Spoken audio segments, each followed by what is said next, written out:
Merci, mesdemoiselles. C'était fabuleux de vous voir danser. Vous êtes vraiment très bonnes. En fait, si je ne me trompe pas, vous avez plusieurs styles dans ce que vous faites, plusieurs noms, en fait. Pourriez-vous nous donner plus de détails concernant les styles de danse que vous interprétez? Effectivement, ben, là, on vient d'interpréter un des quatre styles de danse qu'on vient de faire. Et le premier s'appelle Gushaza. Enfin, ça se retrouve beaucoup plus dans plusieurs chansons parce que c'est pas presque les mêmes pas, mais ça a plus de oomph, on va dire. Comment tu dis ça? De oomph. Et explique-nous qu'est-ce que « oomph » veut dire. Ben, on saute plus, on est plus dynamique et le public est très réactif à ça, on va dire. OK, d'accord. Et puis, concernant les autres styles, j'imagine qu'il y en a qui sont plus soft, qu'on pourrait dire, plus doux, plus calmes. Plus calme, ouais. Enfin, elle peut vous donner plus de détails, mais je peux vous dire qu'il y a une des danses douces que j'aime bien, c'est Igishakamba. D'accord. Ça vient d'une région qui s'appelle Kirundo, qui est entre la frontière du Rwanda et du Burundi. On retrouve plusieurs pas similaires, mais c'est toujours notre danse, on va dire. Ouais.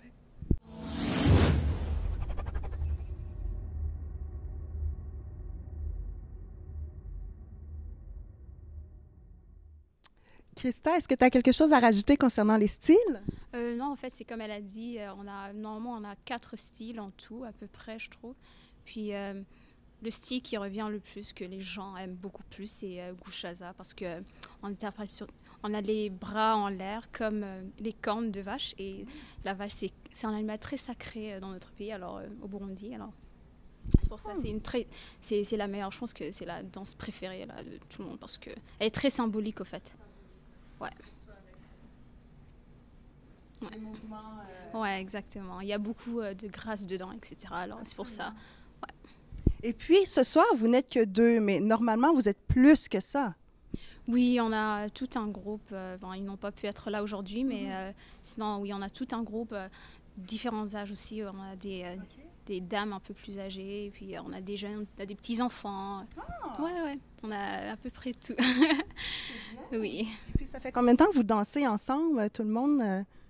Je pense que le groupe, on a fait un spectacle en 2009 et en 2012, excusez-moi. Puis ça a lancé vraiment officiellement le groupe. Mais sinon, en 2009, c'est là où on a commencé petit à petit avec des numéros ici par là, surtout dans la communauté francophone, parce que ce sont eux qui nous ont ouvert les portes, etc. Puis, puis à partir de là, on continue à grandir et grandir. Et ouais, c'est ça. Excellent! Alors, sans plus tarder, mesdemoiselles, on vous regarde avec votre deuxième prestation.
Christa, parle-nous de la signification des différents mouvements que vous interprétez lors de vos chorégraphies. Ben, comme je l'ai dit, surtout les bras pour la signification des cornes de la vache, ou bien on bouge des fois dans les chansons un peu plus douces, on bouge les bras parce que c'est un peu comme faire les tâches ménagères, parce qu'on est des femmes, puis on fait tout avec la musique, on danse, même en faisant les tâches ménagères.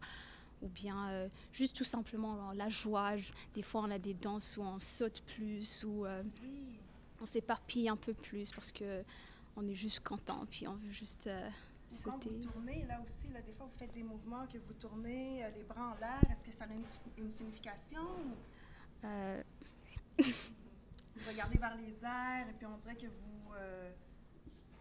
Ouais, je sais que si... il y a des danses où d'habitude, il y a des hommes aussi, et on danse ensemble parce que les hommes viennent de la guerre ils viennent de faire les travaux aussi. Puis on est content de les voir et on les accueille et on danse ensemble parce qu'on est content de les voir. Puis, Bien, merci. J'aimerais savoir la signification du sifflet. Pourquoi le sifflet est intégré dans vos chorégraphies? Bon, tout d'abord, dans ces temps-ci, c'est juste pour les fêtes et parce qu'il y a longtemps, c'était pour faire appel aux gens, pour, disons, le voisinage, pour dire « Ah, on va faire une prestation ». Et c'est ça, pour les inviter à danser avec nous, dans la joie, comme elle disait. Mm-hmm. Et aussi parce que ça nous donne plus de dynamique pour danser et on saute plus haut, on se tourne. Ouais.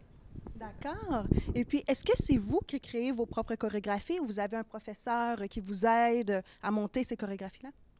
Non, on fait nos propres chorégraphies parce que plusieurs d'entre nous, on danse depuis qu'on est toute petite. Alors, c'est quelque chose de naturel qui vient avec nous. Puis aussi, quand on rentre au Burundi, des fois en vacances, on va voir les autres troupes, puis on s'inspire les unes les autres. Et ensuite, on revient ici et on montre aux autres ce qu'on a vu, ce qu'on a appris. Ou bien nos parents, moi j'ai ma mère, des fois elle me montre, elle me dit, des fois on faisait ça parce que ça voulait dire ça. Ou bien là, je suis contente et j'ai envie de faire ça. Puis on y va. Des fois, on met un petit peu de notre... de votre petite exactement, là, parce que des fois, c'est... je sais pas, on essaie de faire place à l'imagination, mais sinon, on est nos propres professeurs. Et vous êtes toutes les deux du même pays? Oui, on est toutes les deux du même pays, du Burundi plus exactement. Et elle est ici depuis, je pense, 2005, 2006. Moi, je suis ici depuis 2 ans maintenant. Oh, et bien. Quand j'ai entendu parler du groupe et on m'a invitée à danser, j'ai pas hésité. Ouais. Bien, merci. Sans plus tarder, la 3e prestation.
On a pu vous voir dans plusieurs tenues.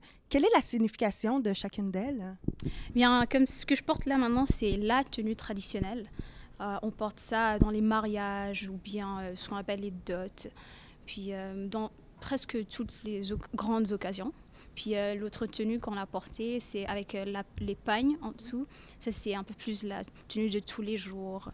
Vous voyez les gens qui portent ça dans la vie de tous les jours. D'accord. Et puis, où faites-vous vos prestations généralement? Généralement, on fait la plupart de nos prestations dans des mariages ou, par exemple, dernièrement, on a fait une prestation dans la soirée interculturelle au campus Saint-Jean. Ouais, et aussi dans la communauté francophone. Des fois, on nous invite à des festivals, comme elle le dit. Ouais, elle nous invite à danser. OK. Et puis, est-ce que c'est facile de vous contacter si jamais on veut vous inviter à un mariage ou à un festival ou à un événement, justement, traditionnel africain? Est-ce que c'est facile de vous contacter? Oui, absolument. On a un email, une adresse courriel, puis c'est inyamboyeg@gmail.com. Puis à partir de là, on fait contact, on donne nos numéros de téléphone, puis on se parle. Excellent. Merci beaucoup, mesdemoiselles, d'avoir participé à l'émission. Ce fut un plaisir de vous recevoir sur notre plateau. Merci à vous, chers téléspectateurs, de nous avoir suivis encore une fois. On se retrouve très bientôt sur la chaîne Alta TV. Merci, c'était Valencia à l'émission Sac à Bras.